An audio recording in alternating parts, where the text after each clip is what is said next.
learn these many reactions, these many questions from NCERT.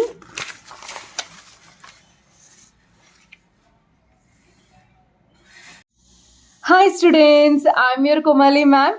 In this session, I'm going to teach you top 20 most important NCERT based questions from alcohols, phenols and ethers chapter. In a just 30 minutes, you are going to cover the entire chapter. Suppose if you are having any examination, you want to give a quick review of that NCERT alcohol, phenols and ethers chapter. This video will helps you so much. This video I'm mainly making for upcoming NEET students, 2023 students. Let us see these many questions I made for you. By the end of this video you will be just perfect of these this chapter. All quick important points you are going to learn. Take your NCERT textbook and along with me you also start doing. Take, if you have to any highlighter, you just take a highlighter or one sketch pen or a pencil. If you don't want to mark, at least pencil, your wish. See the question number 1. Question number 1. IUPAC name of the given compound is. This question is from page number 320. My textbook is an old textbook. You see in your textbook because I am showing you the concept also. So this is a question. Nitro group is there, ethoxy group is there. From where you will give numbering? That is the question. Whenever nitro and ethoxy is there, automatically mind says that give numbering from nitro. But do you know nitro groups, ethoxy groups, halogens, all are always side chains only. I mean always junior functional groups only, always secondary prefixes only. So you have to follow alphabetical order. Ethoxy starts with E, nitro starts with N. So which will come first? Ethoxy. Give first place here, second place here, then its name, sorry this pen strike when I'm doing it came. So first position ethoxy, second position nitro. So its name is 1-ethoxy, first position, second position nitro. Alphabetical order you are following. 1-ethoxy, 2-nitro. Total 6 carbons are there and cyclic ring is there. So cyclohexane. 1-ethoxy, 2-nitro, cyclohexane is the correct answer. Okay. See, this is the correct answer. 1-ethoxy, 2-nitro, cyclohexane. See the question number 2. Major product of the given reaction is. This is from page number 322. See here, when you are taking a structure like this, diborane and a tetrahydrofuran followed by H2O2 and OH minus. These many reagents are there. So by seeing these reagents, don't think that it is very difficult reaction. It is very easy reaction. This is diborane hydroboration oxidation reaction. Simply you have to add water. That's it. What you have to do? Simply you have to add water. Check the reaction in NCERT. This is the propene. What you have to do? Simply have to add water. How to add water is break this pi bond. One side you put OH. Where you have to put OH, you should follow anti-Markovnikov rule. Anti-Markovnikov rule means the negative part of the species like OH minus. You should keep to the carbon having more number of hydrogens. So here OH will come, here H will come. Same here also I am teaching. See, double bond is there. This carbon is having more hydrogens. This is having less hydrogens. So break the bond. You should keep OH here and H here. Anti-Markovnikov's rule. So this is your answer. I'm not explaining so much time, like in a short time I'm doing, right? That's why very main points I'm explaining you. Which among the following compounds on reaction with methyl magnesium bromide followed by hydrolysis gives a tertiary alcohol? This is from page number 323. You see here, formaldehyde is giving primary alcohol, normal aldehyde gives a secondary alcohol, and ketones gives a tertiary alcohols. I'm not doing a mechanism. Normally I'm explaining you. Formaldehyde gives primary, aldehydes gives you secondary, ketones gives you tertiary alcohol. So here they're asking us tertiary alcohol. So in the 4 options, this is a tertiary alcohol. Ketone is a tertiary alcohol. Suppose I'll tell you the mechanism for this. This is a ketone, methyl magnesium bromide. So what will happen? It is a good source of carbon anion. It attacks the carbonyl carbon. These two shifts here. So finally what you will be getting, students? Here O minus, here Me. Then Me, O minus plus MgBr plus also will come, because this is good source of carbon anion. Grignard reagent is very good source. It will go and attack the carbon which is deficient in electrons. Further hydrolysis takes place, break of bond, here H plus comes here. So you get a tertiary alcohol like this. Here cyclohexane, here OH, here Me. Simply when you are doing Grignard reagent, the technique is break the double bond, put alkyl group at carbonyl carbon and H at oxygen. That's it. You get the tertiary alcohol. Now let us see question number 4. Consider the following reaction sequence. This is a reaction. This is question page number 324. Most important. See, first it is an interrelated question. One part is from class 11 hydrocarbons chapter, Friedel-Crafts alkylation, like how we get this cumin, that reaction. See how I am going to explain you. Page number 324. Okay.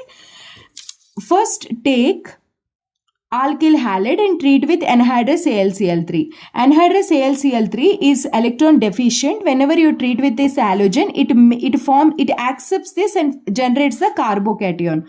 But this, what you think, if this carbocation directly attack, you get N-propyl benzene, but it is a wrong answer. No, we don't get N-propyl benzene. This carbocation undergoes rearrangement, and now this carbocation attacks here. We will get isopropyl benzene. So option A, they're asking A and C. They're asking A and C actually. A and C they're asking. I forgot to write the question. A and C you have to find. So A is isopropyl benzene.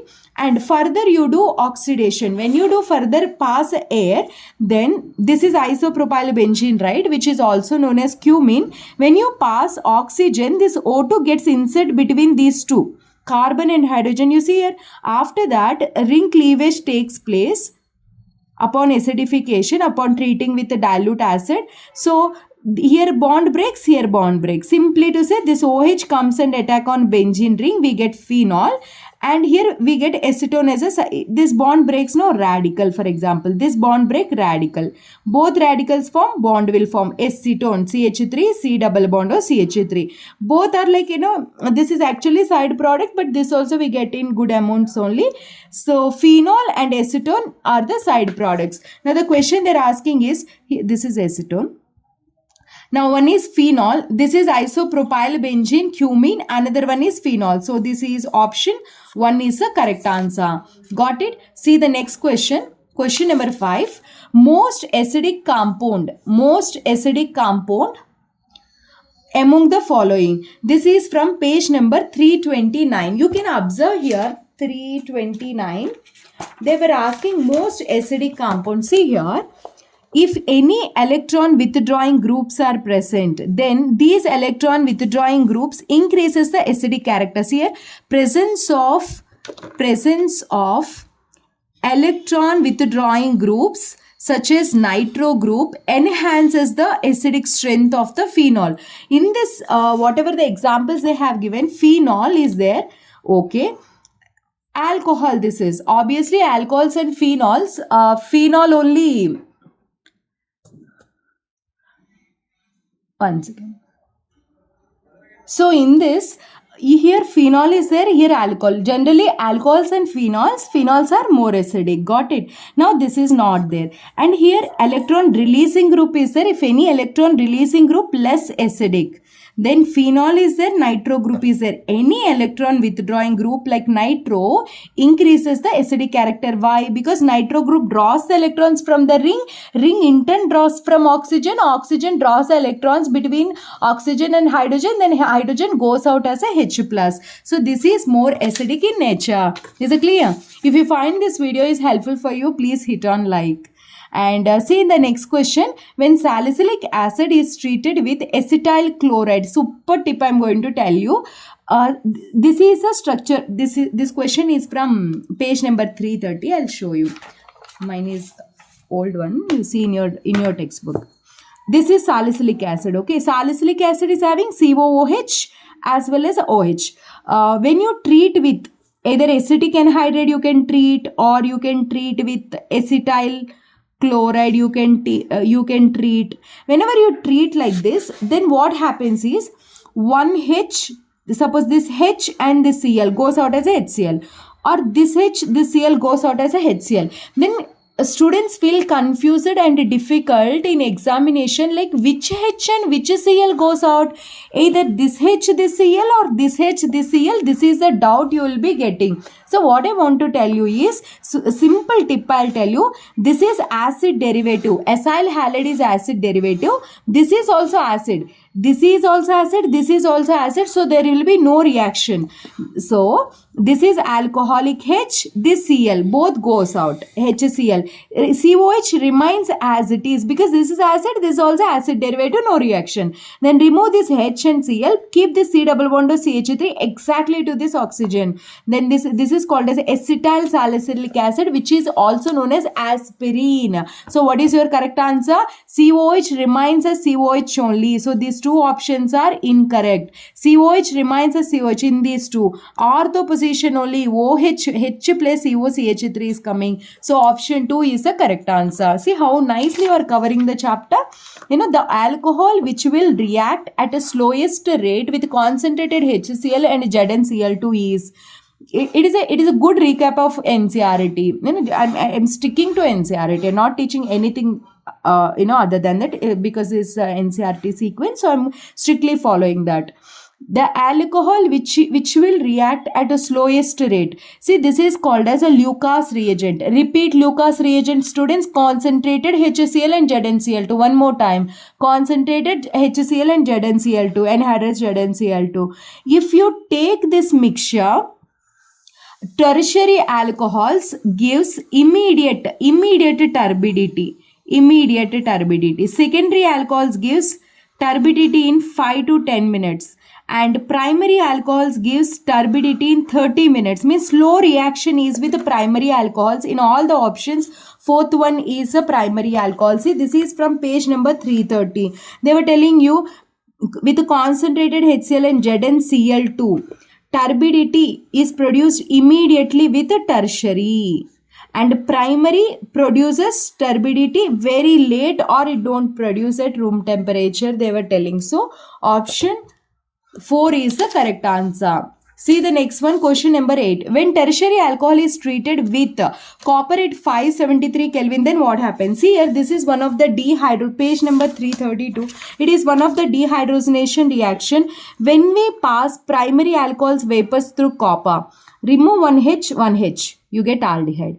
If you treat with a secondary alcohol means OH connected carbon that is connected with two other carbons, that is secondary. So if you treat with a copper, remove HH, you get ketones. But the problem is with the tertiary alcohols, because if you take tertiary alcohols, to remove H and H not there, H is not there on tertiary carbon. So whenever H is not there, then what happens is this OH and one H from here goes out as a H2O. So if you remove one H from here, then what you will be getting? See students clearly. See here I am writing CH3, C, CH3, CH3, OH, and this OH and H goes out as a H2O. So you will be getting C, CH3. Here double bond CH2 will form. The double bond CH2 I am just writing this side. Just give naming 2-methyl propene. Propane, no need to say, just propane. If you say it is enough. This is your answer. So which is the correct option? This is the correct option. Give numbering like this. 2-methyl propane is the correct answer. See the next one. Question number 9. Consider the following sequence reactions. This is NCERT page number 334.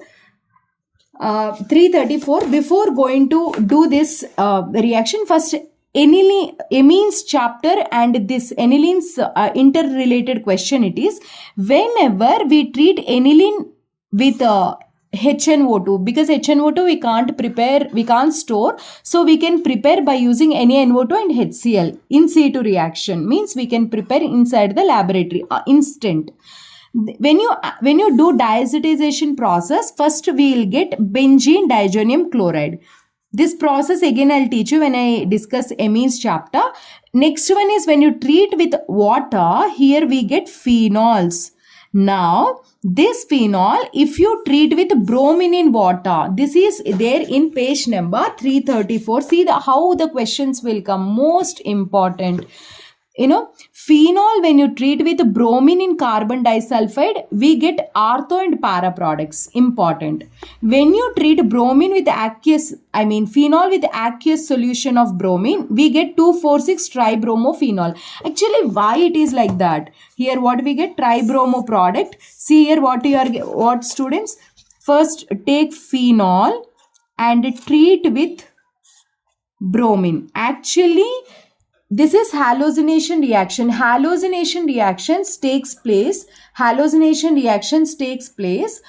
in the presence of Lewis acids. But phenol is highly ring active. This OH is a good ring activating group. So it don't need any Lewis acid.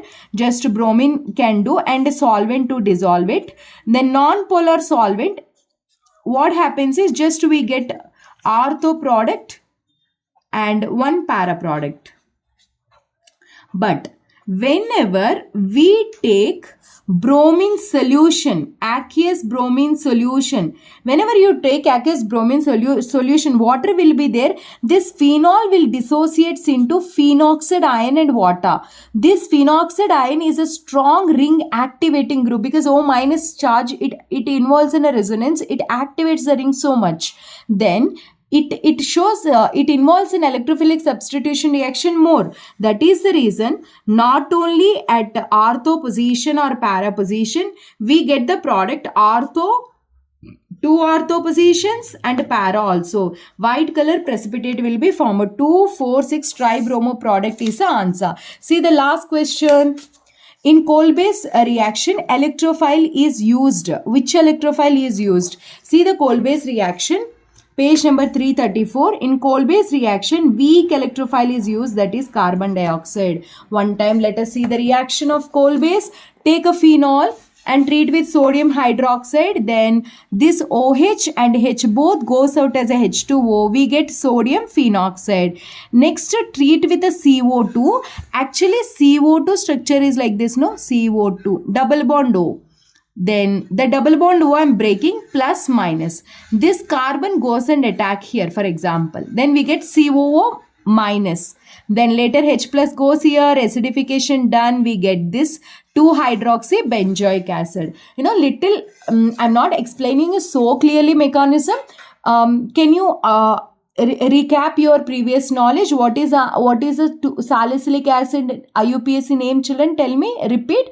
2-hydroxy benzoic acid. What is the electrophile here? CO2 is the electrophile. Got it? In this video, I covered the 10 questions. In the next video, part 2, I am going to cover remaining 10 questions. Watch part 2 also. It helps you so much. See you in the next video. My name is Komali. I am your chemistry mentor. Thank you so much for watching this video.